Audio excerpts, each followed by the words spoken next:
Now let's talk about visa-free country, where the first batch of visa-free tourists has arrived in the country today.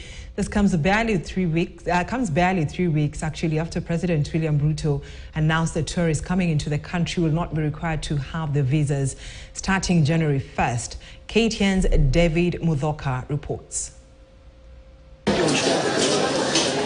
Friday afternoon, the first group of visa-free tourists entered the country through the Jomo Kenyatta International Airport.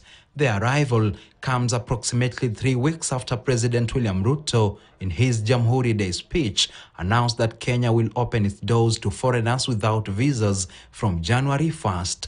Immigration Principal Secretary Julius Bitoka said that the government delayed their arrival by 4 days so as to regularize the electronic travel authorization system, which will be used to register all visa-free tourists. We are making coming to Kenya more easier and more convenient for all visitors, for all travelers through this system.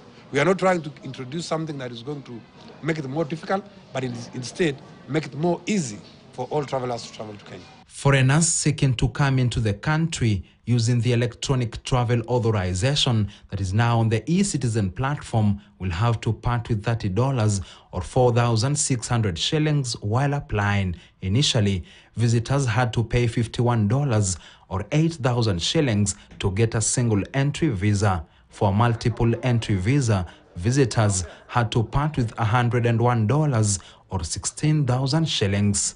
Just like visa, it's going to be 90 days.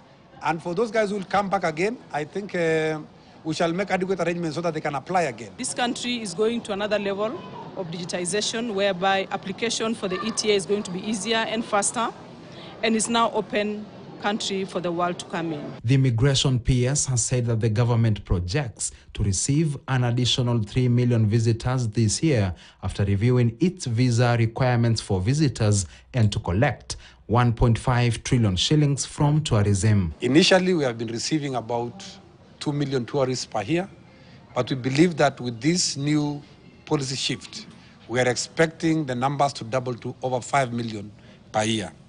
And on average, if we look at the expenditure by every tourist, we put an average of about $3,500 for the 3 months they are in Kenya.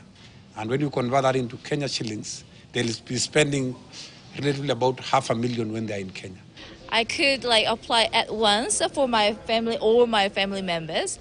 Before then, I need to apply separately, but now is very easier because I can apply at once. Bitok has also assured Kenyans that despite the government simplifying the process of getting into the country for visitors, no criminals from other countries will take advantage of the new system to make their way into Kenya. This is an improvement of the e-visa system, and that with ETA now, everybody coming to Kenya, we're able to get their information.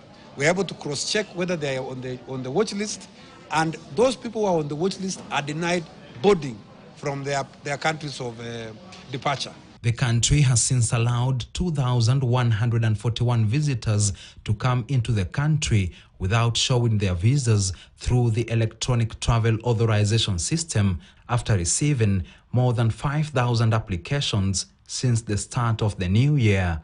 David Mudhoka, KTN News, Nairobi. Busia Senator Okiya Mutata has challenged